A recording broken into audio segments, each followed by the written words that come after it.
का रे, डोळ्यात पाणी का? फक्त यासाठीच रडतोयस ना की तुला माझ्याकडे अक्कलकोटला येता येत नाहीये? इतर लोक जातात आणि तुला मात्र परिस्थितीने बांधून ठेवलंय, याचंच वाईट वाटतंय ना? तू अक्कलकोटला येऊन त्या गर्दीत मला शोधतोस, पण मी मात्र तुझ्या घराच्या देव्हाऱ्यात मांडी घालून बसलोय.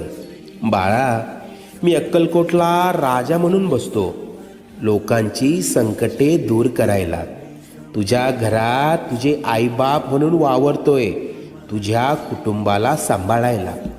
आजपर्यंत तुझ्याबरोबर जेवढं वाईट व्हायचं होतं ते होऊन गेलंय. आता येथील सुखाचे सोन्यासारखे दिवस. हृदयाजवळील माझ्या भक्तांना पाठवून दर्शन घडव. निश्चिंत राहा, सगळं मनासारखं होईल.